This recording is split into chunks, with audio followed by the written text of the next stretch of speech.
You know that annoying feeling when you want to meditate, but after a couple of breaths, you notice your mind is like and you just can't seem to calm down and focus on the exercise, so you become frustrated and give up after a couple of minutes because meditation is not working, or you put so much pressure on yourself to do it right that you end up being more stressed during and after the meditation, which is the exact opposite of why you should be doing this exercise in the first place. So this happens because we're trying to go from an hyper-aroused, active state of thinking, of stress, of busy and not enough time, to one of calm and relaxation, like this. And besides this being unrealistic, our mind and our body need some time to catch up, and we don't have so much time, like 1 hour to meditate and wait for things to kick in. So that's why in this video I want to show you 3 simple and fast techniques and ways you can put yourself in a grounded, centered state so that you enter your meditation practice in a nice, pleasant way. This is something that I discovered in my years of practice, and I wish someone would have told me this sooner,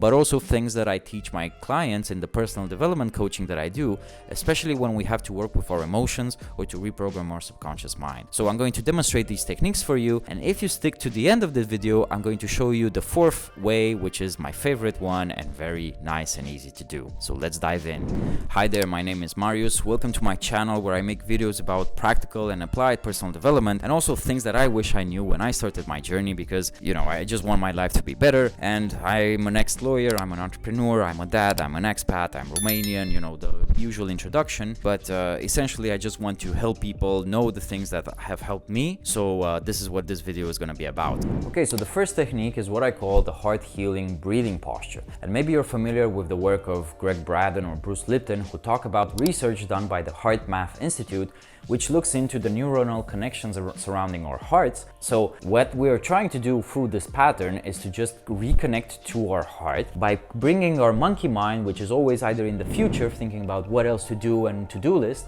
or in the past ruminating, to bring our monkey mind into the present by connecting to our heart, so establishing that brain-heart connection, to be in the present because we are breathing into our body, and maybe you're even going to feel your heart beating moment to moment, and that's a nice feeling, because we're alive, and that's already a reason to smile, which is maybe my number 0 tip for any meditation practice. Just gently smile, like Thich Nhat Hanh used to say. So what you're doing is, as you are breathing, you are just breathing in deeply and exhaling deeply. It doesn't matter how long you're doing it, just do it what feels comfortable for you. The second thing is, you don't fill your chest with air. The purpose is still to breathe from your belly, what's known as diaphragmatic breathing, and you can Google or YouTube for that because there are plenty of videos about that. But basically, you're just using your mind to breathe in space. Just imagine as you are breathing in to expand the space around your heart, to allow it to open up, to come alive, right? And as you are breathing out,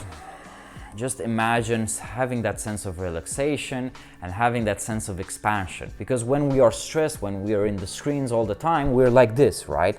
And that creates anxiety and fear because our posture sends that signal to our brain. So what we're trying to do is just create that sense of expansion and breathing. So the technique is actually very simple. All you have to do is just breathe in deeply, exhale deeply, and just imagine breathing in space into your chest area, into your heart area, and connecting to your heart. The second thing you can do is put on some music, especially if you are doing unguided on your own meditations, which is something that I do all the time. And there are a lot of categories to pick from, and I'm going to link to them in the video somewhere around here, and try them out and let me know in the comments which one was most helpful or interesting for you. Basically, the categories are nature sounds, and this is very powerful, especially if you find one with the sound of a river flowing, because water flowing instantly puts our brain into a state of relaxation. And in a way it's nice because all thoughts just go through you. With birds, with the sound of wind rustling maybe in a forest. So there are, white noise sounds. If you just Google nature sounds, you'll get a lot of that. The second option is music from Buddhist monasteries, but that's not music per se. Most of the times you should be looking for monks chanting Om. That's very powerful and will instantly produce this resonance in your brain that come here and stay here, you know, and it helps to just focus on that, because that's what they're doing, that's why they're singing, chanting as well. And that's, you know, the primordial sound, and it's very powerful in the philosophical spiritual sense. But chanting is very powerful to keep your mind here. So I would look for that, or the Tibetan bowls, you know, with the sound. That's very powerful once again. The third thing is what's called the solfeggio frequencies. There are all sorts of patterns of sound that basically align with our chakras, depending on how much you believe in that. The same way with binaural beats, because our brain works in certain waves, which is beta right now because you're just consuming information and looking what's going on, alpha when you are more focused and relaxed, and then there's gamma, delta, and theta. And those go deeper. The deeper you go, the deeper your brain is more relaxed, right? So in a deep meditation, or when we're doing subconscious programming or hypnosis, we want to go to those low-level states. So binaural beats is actually the Western way of integrating how the brain works with some music, and if you Google for that, then you'll find some pretty good stores with good music. The third technique is also the most powerful one, and I use it with my clients when I want to put them in a state able to work with their emotions or to reprogram their subconscious mind.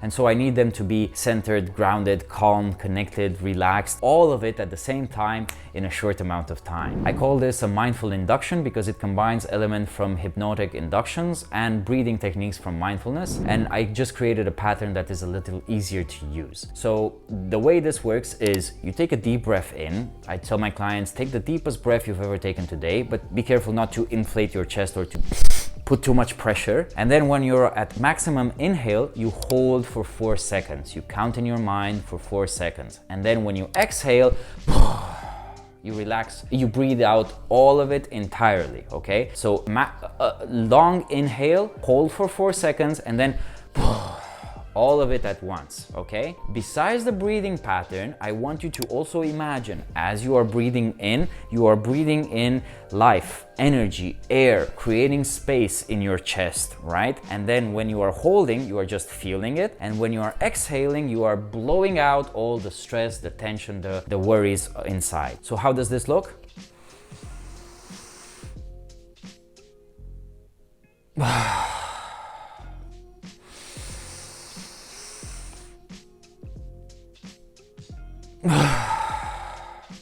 You do this 3 to 5 times, and then you're good to go into your meditation. Okay, so now I want to show you my favorite technique to get into a state ready for meditation, especially when I'm very short on time, I have to take care of my kid, or he annoyed me, or I have to get into a client session, or I have to, you know, clear the junk from my mind. So this is something that helps me a lot. First of all, I will do this. I shake it off. Then I usually just do a simple heart healing breathing pattern just to be centered right here, right now. And then I put on some music and then off I go. So which one of these techniques you found more interesting? Please leave a comment and let me know. Also, if you have any questions or maybe you start using them and you see how it goes, happy to help. And also, please like this video so that other people who are struggling with their meditation practice will see it and they will get the help they need. Because I know if I knew this 5-6 years ago, it would have made a whole big difference for me. And if you want to know more about the work that I do, then you can check out my website down below, or maybe even schedule a quick call with me just to see if I can help you, because I'm more about bypassing the conscious mind and, you know, all the stories and the shoulds that we tell ourselves and really making the changes we want from an unconscious level. And in the future videos that I'll be making on my channel, this is what I'll be focusing about, and also the meditation techniques that I use for myself to visualize my goals, to be happy, to find some stress, to find pain relief, find some stress really, and to just be happy with whatever it is that I have going on in my life right now, especially since, you know, it's quite busy, and that's something else that I will talk about. So thank you very much for watching, and I wish you a beautiful day and see you in the next video.